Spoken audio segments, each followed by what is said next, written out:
Jonathan? X, are you okay? This is X, and he's a great guy, high IQ. He's a high IQ individual. And he's got this, check out this cool chain he's got. So thank you very much. We had a busy day today. The king just left, and we've had a great discussion, terrific discussion concerning Gaza and everything else. We had discussions also about Saturday at 12 o'clock. It's going to be a big moment. We'll see what happens. I don't expect much happening with these people, but we'll see what happens. And we're going to be signing a very important deal today. It's Doge, and I'm going to ask Elon to tell you a little bit about it and some of the things that we found, which are shocking. Billions and billions of dollars in waste, fraud, and abuse. And I think it's very important. And that's one of the reasons I got elected. I said, we're going to do that. Nobody had any idea it was that bad, that sick, and that corrupt. And it seems hard to believe that judges want to try and stop us from looking for corruption, especially when we found hundreds of millions of dollars worth, much more than that, in just a short period of time. And we want to weed out the corruption. And it seems hard to believe that a judge could say, we don't want you to do that. Well, so maybe we have to look at the judges, because that's a very serious, I think it's a very serious violation. I'll ask Elon Musk to say a few words, and we'll take some questions. Elon, go ahead. Sure. So at a high level, if you say what is the goal of Doge, and I think a significant part of the presidency is to restore democracy. This may seem like, well, aren't we in a democracy? Well, if you don't have a feedback loop, okay, X, we would have to, if you sorry. So I tell you, gravitas can be difficult sometimes. If there's not a good feedback loop from the people to the government, and if you have rule of the bureaucrat, if the bureaucracy is in charge, and then what meaning does democracy actually have? If the people cannot vote and have their will be decided by their elected representatives in the form of the president and the Senate and the House, then we don't live in a democracy. We live in a bureaucracy. So it's incredibly important that we close that feedback loop, we fix that feedback loop, and that the public's elected representatives, the president, the House, and the Senate, decide what happens, as opposed to a large unelected bureaucracy. This is not to say that there aren't there are good people who are in the federal bureaucracy, but you can't have an autonomous federal bureaucracy. You have to have one that is responsive to the people. That's the whole point of a democracy. And if you looked at this, if you looked at the founders today and said, what do you think of the way things have turned out? Well, we have this unelected, fourth unconstitutional branch of government, which is the bureaucracy, which has, in a lot of ways, currently more power than any elected representative. And this is not something that people want, and it does not match the will of the people. So it's just something we've got to fix. And then we've also got to address the deficit. So we've got a $2 trillion deficit, and if we don't do something about this deficit, the country's going bankrupt. I mean, it's really astounding that the interest payments alone on the national debt exceed the Defense Department budget, which is shocking, because we spend a lot of money on defense. But if that just keeps going, we're essentially going to bankrupt the country. So what I really want to say is, like, it's not optional for us to reduce the federal expenses. It's essential. It's essential for America to remain solvent as a country, and it's essential for America to have the resources necessary to provide things to its citizens and not simply be servicing vast amounts of debt. And also, could you mention some of the things that your team has found, some of the crazy numbers, including the woman that walked away with about $30 million, right, et cetera? Well, we do find it sort of rather odd that there are quite a few people in the bureaucracy who have ostensibly a salary of a few $100,000, but somehow manage to accrue tens of millions of dollars in net worth while they are in that position, which is, what happened at USAID. We're just curious as to where it came from. Maybe they're very good at investing, in which case we should take their investment advice, perhaps. But just there seems to be mysteriously they get wealthy. We don't know why. Where does it come from? And I think the reality is that they're getting wealthy at taxpayer expense. That's the honest truth of it. So, we're looking at, if you look at, say, Treasury, for example, basic controls that should be in place, that are in place in any company, such as making sure that any given payment has a payment categorization code, that there is a comment field that describes the payment, and that if a payment is on the do not pay list, that you don't actually pay it. None of those things are true currently. So the reason that departments can't pass audits is because the payments don't have a categorization code. It's like just a massive number of blank checks just flying out the building. So you can't reconcile blank checks. You've got comment fields that are also blank, so you don't know why the payment was made. And then we've got this truly absurd, a do not pay list, which can take up to a year for an organization to get on a do not pay list. And this, we're talking about terrorist organizations, we're talking about known fraudsters, known aspects of waste, known things that do not match any congressional appropriation. It can take up to a year to get on the list, and even once on the list is not used. It's mind-blowing. So what we're talking about here, we're really just talking about adding common sense controls that should be present, that haven't been present. So you say, like, well, how could such a thing arise? That seems crazy. When you understand that really everything is geared towards complaint minimization, so then you understand the motivations. So if people receive money, they don't complain, obviously. But if people don't receive money, they do complain. And the fraudsters complain the loudest and the fastest. So then when you understand that, then it makes sense. Oh, that's why everything they approve all the payments at Treasury. Because if you approve all the payments, you don't get complaints. But now we're saying that, no, actually, we are going to complain. If money is spent badly, if your taxpayer dollars are not spent in a sensible and frugal manner, then that's not okay. Your tax dollars need to be spent wisely on things that matter to the people. I mean, these things, it's just common sense. It's not draconian or radical, I think. It's really just saying, let's look at each of these expenditures and say, is this actually in the best interest of the people? And if it is, it's approved. If it's not, we should think about it. So, there's crazy things like just cursory examination of Social Security, and we've got people in there that are 150 years old. Now, do you know anyone who's 150? I don't. Okay. They should be on the Guinness Book of World Records. They're missing out. That's a case where, I think they're probably dead. It's my guess. Or they should be very famous, one of the two. And then there's a whole bunch of Social Security payments where there's no identifying information. Well, why is there no identifying information? Obviously, we want to make sure that people who deserve to receive Social Security do receive it, and that they receive it quickly and accurately. I'll tell you another crazy thing. So, one of the things is we are trying to sort of right-size the federal bureaucracy, just make sure that this obviously there need to be a lot of people working for the federal government, but not as many as currently.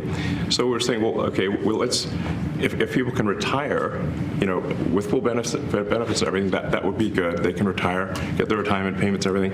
And then we were told, this is actually, I think, a great anecdote, because we were told the most number of people that could retire possibly in a month is 10,000. We're like, well, why is that? Well, because all the retirement paperwork is manual on paper. It's manually calculated, then written down on a piece of paper. Then it goes down a mine. And I'm like, what do you mean a mine? Yeah, there's a limestone mine where we store all the retirement paperwork. And you look at a picture of this mine. We'll post some pictures afterwards. And this mine looks like something out of the 50s because it was started in 1955. So it looks like it's like a time warp. And then the speed, the limiting factor is the speed at which the mine shaft elevator can move determines how many people can retire from the federal government. And the elevator breaks down and sometimes, and then nobody can retire. Doesn't that sound crazy? There's like 1,000 people that work on this.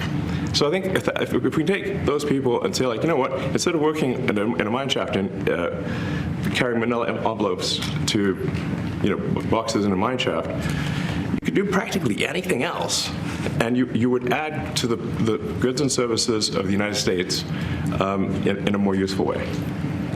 So anyway, so I think that's an example. Like at a high level, if you say, like, how do we increase prosperity? Is we get people to shift from roles that are low to negative productivity to high productivity roles. And so you increase the total output of goods and services, which means that there's a higher standard of living available for everyone. That's the actual goal. Everyone's very quiet. Are people normally this quiet? Your detractors, Mr. Musk, what? including a lot of Democrats. I have detractors? You do, sir. I don't believe it. Say that you're orchestrating a hostile takeover of government and doing it in a non-transparent way. What's your response to that criticism? Well, first of all, you couldn't ask for a stronger mandate from the public. The public voted. We have a majority of the public voting for President Trump. We won the House, we won the Senate. The people voted for major government reform. There should be no doubt about that. That was on the campaign. The president spoke about that at every rally. The people voted for major government reform, and that's what the people are going to get. They're going to get what they voted for. And a lot of times, people that don't get what they voted for, but in this presidency, they are going to get what they voted for. And that's what democracy is all about. Mr. Musk, the White House says that you will identify and excuse yourself from any conflicts of interest that you may have. Does that mean that you are, in effect, policing yourself? What are the checks and balances that are in place to ensure that there is accountability and transparency? Well, we actually are trying to be as transparent as possible. In fact, we post our actions to the Doge handle on X and to the Doge website. So all of our actions are maximally transparent. In fact, I don't think there's been, I don't know of a case where an organization has been more transparent than the Doge organization. So the kind of things we're doing are, I think, very, very simple and basic. They're not, what I mentioned, for example, about Treasury, just making sure that payments that go out, taxpayer money that goes out, is categorized correctly, that the payment is explained, that organizations on the do not pay list, which takes a lot to get there, that actually are not paid, which currently they are paid.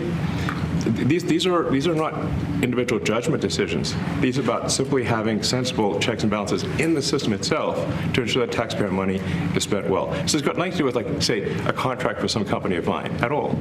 But if there is a conflict of interest when it comes to you yourself, for instance, you've received billions of dollars in federal contracts when it comes to the Pentagon, for instance, which the president, I know, has directed you to look into. Yeah. Are you policing yourself in that? Is there any sort of accountability check and balance in place that would provide any transparency for the American people? Well, all of our actions are fully public. So if you see anything, you say, like, wait a second, hey, that seems like maybe that's, there's a conflict there. It's not like people are going to be shy about saying that. They'll say it immediately. Including you yourself. Yes. But transparency is what builds trust, not simply somebody asserting trust. So not somebody saying they're trustworthy, but transparency, so you can see everything that's going on. And then you can see, am I doing something that benefits one of my companies or not? It's totally obvious. And if we thought that, we would not let him do that segment or look in that area if we thought there was a lack of transparency or a conflict of interest. And we watch that also. He's a big businessman. He's a successful guy. That's why we want him doing this. We don't want an unsuccessful guy doing this. Now, one thing also that Elon hasn't really mentioned are the groups of people that are getting some of these payments. They're ridiculous.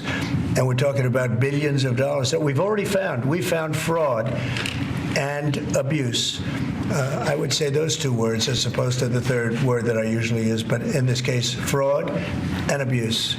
It's abusive because most of these things are virtually made up, or certainly money shouldn't be sent to them. And you know what I'm talking about. It's crazy. So, but we're talking about tens of billions of dollars that we've already found. And now a judge who's an activist judge wants to try and stop us from doing this. Why? Why would they want to do that? I campaigned on this. I campaigned on the fact that I said government is corrupt. And it is very corrupt. It's very, very, it's also foolish. As an example, a man has a contract for 3 months and the contract ends, but they keep paying him for the next 20 years, because nobody ends a contract. You get a lot of that. You have a contract that's a 3-month contract. Now, normally, if you're in a small, in all fairness, it's the size of this thing is so big. Yeah. But if you have a contract and you're in a regular business, you end the contract in 3 months. It's a consultant. Here's a contract for 3 months, but it goes on for 20 years. And the guy doesn't say that he got money for 20 years, They don't say it. They just keep getting checks month after month. And you have various things like that, and even much worse than that, actually, much worse. And I guess you call that incompetence, maybe. Yeah. It could be corruption. It could be deals made on both sides, where the guy gets the money, he kicks. I think there's a lot of kickback here. I see a lot of kickback here. There's a lot of kickbacks. Tremendous kickback, because nobody could be so stupid to give out some of these contracts, so he has to get a kickback. So that's what I got elected for, that and borders and military and a lot of things, but this is a big part of it. And I hope that the court system is going to allow us to do what we have to do. We got elected to among other things, find all of this fraud, abuse, all of this horrible stuff going on. And we've already found billions of dollars, not like a little bit, billions, many billions of dollars. And when you get down to it, it's going to be probably close to $1 trillion. It could be close to $1 trillion that we're going to find. That will have quite an impact on the budget. And you'll go to a judge where they handpick a judge, and he has certain leanings. I'm not knocking anybody for that, but he has certain leanings. And he wants us to stop looking. How do you stop looking? I mean, we've already found it. We have a case in New York where a hotel has paid $59 million, $59 million because it's housing migrants, illegal migrants, all illegal, I believe. And they were being paid twice the normal room rate at 100% occupancy. Unbelievable. So it's a racket. Mr. Mossack, can I ask you a question? You Well, said if I may sort of just going for the president's comments, at a high level, you say, what are the two ingredients that are really necessary in order to cut the budget deficit in half from $2 trillion to $1 trillion? And it's really two things: competence and caring. And if you add competence and caring, you'll cut the budget deficit in half. And I fully expect to be scrutinized and get a daily proctology exam, basically. Might as well just camp out there. So it's not like I think I can get away with something. I'll be scrutinized nonstop. But with the support of the president, we can cut the budget deficit in half from $2 trillion to $1 trillion, and then with deregulation, because there's a lot of sort of regulations that don't ultimately serve the public good. We need to free the builders of America to build. And if we do that, that means I think we can get the economic growth to be maybe 3-4%, maybe 5%. And that means if you can get $1 trillion of economic growth and you cut the budget deficit by $1 trillion, between now and next year, there is no inflation. There's no inflation in 26. And if the government is not borrowing as much, it means that interest costs decline. So everyone's, the mortgage, their car payment, their credit card bills, anything, their student debt, the monthly payments drop. That's a fantastic scenario for the average American. I mean, imagine they're going down the grocery aisle and the prices from one year to the next are the same, and their mortgage, all their debt payments dropped. How great is that for the average American? We had That's no what we're idea. We had no idea we were going to find this much. and it's open. It's not like complicated. It's not that simple stuff. complicated. It's Just a like lot of work, yeah. we can't believe it. A lot of work, a lot of smart people involved. Very, very smart people. But you're talking about anywhere maybe $500 billion. It's crazy the kind of numbers you're is really talking crazy. about. You know, normally when you're looking at something, you'll find you're looking for 1 out of 100. Here, you're almost reversing it. You look for one that's good. Yeah. And you could look at the title and you say, why are we doing this? Why are we doing that? And the public gets it. You know, the public gets it. You've seen the polls. The public is saying, why are we paying all this money? This for years, this has gone on. Mr. Musk, President you said Trump, Senator, Yeah, go ahead. Wait, go ahead. Senator Rand Paul today said that DOJ cuts will ultimately need a vote in Congress. Do you agree with that? Is that the I plan? really don't know. I know this. We're finding tremendous fraud and tremendous abuse. If I need a vote of Congress to find fraud and abuse, it's fine with me. I think we'll get the vote, although there'll be some people that wouldn't vote. And how could a judge want to hold us back from finding all of this fraud and finding all of this incompetence? Why would that happen? Why would even Congress want to do that? Now, Congress, if we do need a vote, I think we'd get a very easy vote because we have a track record now. We've already found billions of dollars of abuse, incompetence, and corruption. A lot of corruption. If a judge does block one of your policies, part of your agenda, will you abide by that ruling? Will you Well, comply I with that always order? abide by the courts, and then I'll have to appeal it. But then what he's done is he slowed down the momentum, and it gives crooked people more time to cover up the books.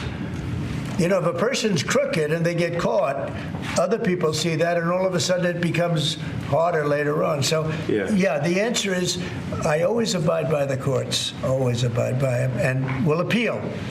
But appeals take a long time, and I would hope that a judge, if you go into a judge and you show him, here's a corrupt situation, we have a check to be sent, but we found it to be corrupt. Do you want us to send this corrupt check to a person, or do you want us not to give it and give it back to the taxpayer? I would hope a judge would say, don't send it, give it back to the taxpayer. Yeah, if I can add to that, what we're finding is that a bunch of the fraud is not even going to Americans. So I think we can all agree that if there's going to be fraud, it should at least go to Americans. But a bunch of the fraud rings that are operating in the United States and taking advantage of the federal government, especially in the entitlements programs, are actually foreign fraud rings. They're operating in other countries and actually exporting money to other countries. We should stop that. Mr. Musk, you And said, this is big numbers. Talking about $100 to $200 billion a year. Serious money. Mr. Musk, you said on X Yeah. that an example of the fraud that you have cited was $50 million of condoms was sent to Gaza. But after fact-check this, apparently Gaza in Mozambique, and the program was to protect them against HIV. So can you correct the statements? It wasn't sent to Hamas, actually. It was sent to Mozambique, which makes sense why condoms was sent there. Yeah. And how can we make sure that all the statements that you said were correct, so we can trust what you say? Well, first of all, some of the things that I say will be incorrect and should be corrected. So nobody's going to bat 1,000. I mean, we will make mistakes, but we'll act quickly to correct any mistakes. I'm not sure we should be sending $50 million worth of condoms to anywhere, frankly. I'm not sure that's something Americans would be really excited about. And that is really an enormous number of condoms, if you think about it. But if it went to Mozambique instead of Gaza, I'm like, okay, that's not as bad, but still, why are we doing that? Mr. Musk, can you talk a little bit about how closely you're working with agency heads as you're directing these cuts? Do they have how much input do agency heads have when you're making these decisions? Yeah, we work closely with the agency heads, there are sort of checks in place. So it's not just us just going in and doing things willy-nilly. It's in partnership with the agency heads, and I check frequently with the president to make sure that this is what the president wants to have happen. So we talk almost every day, and I double check things to make sure, is this something, Mr. President, do you want us to do this? Then we'll do it. USAID has been one of your main targets. Are you concerned at all that some of the cuts or that shutting that agency altogether may lead to diseases or other bigger problems starting in other countries that then come to the United States? Yeah, so that's an interesting example. So that's something where we work closely with the State Department and Secretary Rubio. And we have, for example, turned on funding for Ebola prevention and for HIV prevention. Left that, you said? Yes, correct. And we are moving fast, so we will make mistakes, but we'll also fix the mistakes very quickly. So Do you see it as a worthy cause, USAID? I think that there are some worthy things, but overall, if you say what was the bang for the buck, I would say it was not very good. And there was far too much of what USAID was doing was influencing elections in ways that I think were dubious and do not stand the light of day. I can just ask a follow-up to the Pentagon contracts. If you have received billions of dollars in contracts from the Pentagon, and the president's directing you to look into the Department of Defense, is Yes, that which we a definitely need conflict to of do and interest? are going to do at the president's request. Does that present a conflict of interest for you? No, because you'd have to look at the individual contract and say, first of all, I'm not the one, filing the contract. It's people at SpaceX or someone who will be putting for the contract. And I'd like to say, if you see any contract where where it was awarded to SpaceX and it wasn't by far the best value for money for the taxpayer, let me know, because every one of them was.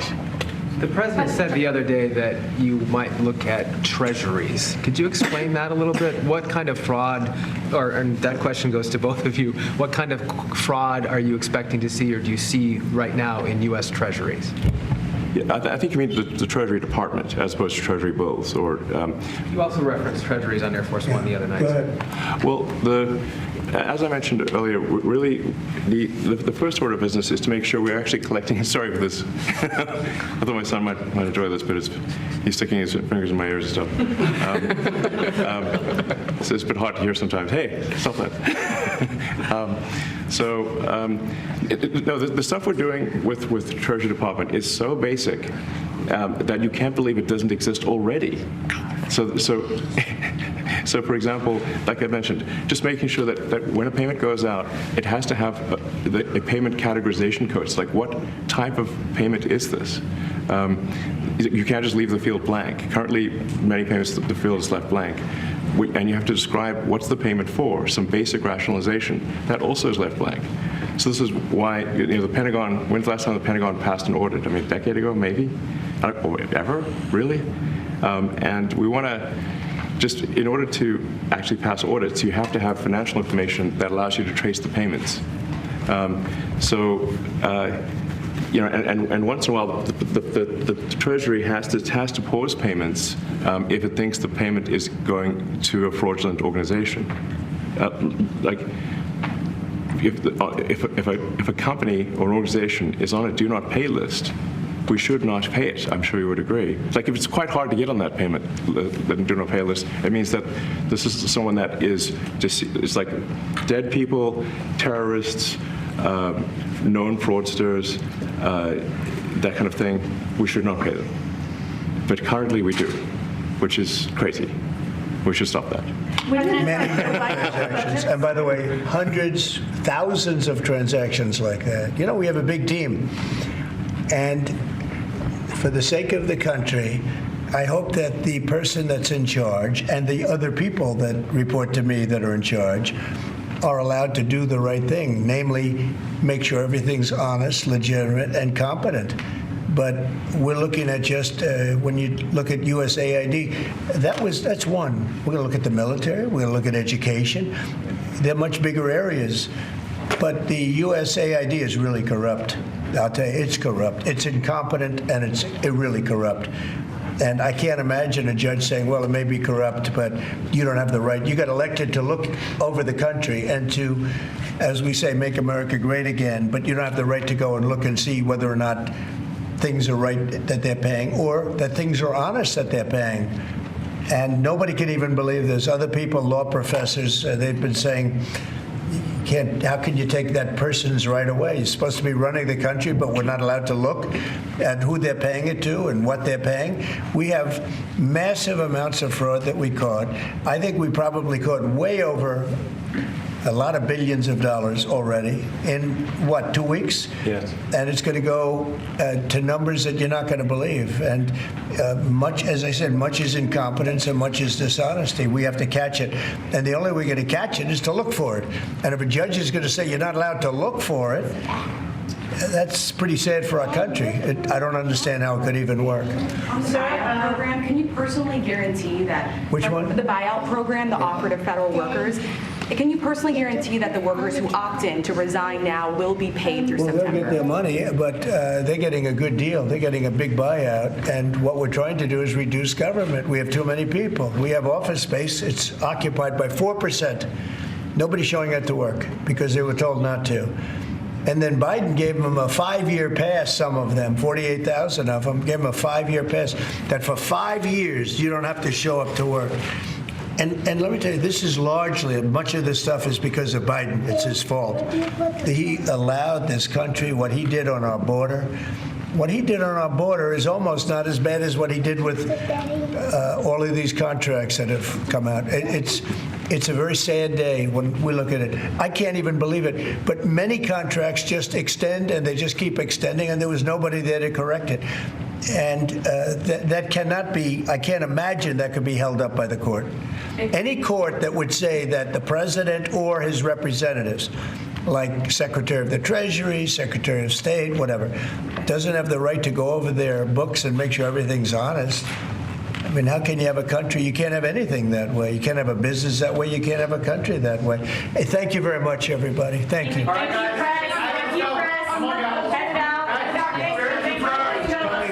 tonight. Mark Fogel will be at the White House tonight at about 10 o'clock. If you want to come over, you can say hello to him. Did you guys get anything in return? Not much. No, they were very nice. We were treated very nicely by Russia, actually.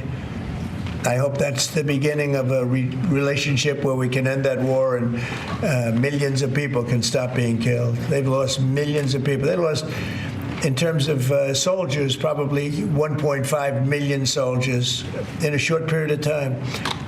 We got to stop that war. And I'm interested primarily from the standpoint of death. We're losing all those soldiers. And they're not American soldiers, they're Ukrainian and Russian soldiers. But you're probably talking about 1.5 million. I think we got to bring that one to an end. Okay? Thank you. Thank you very much.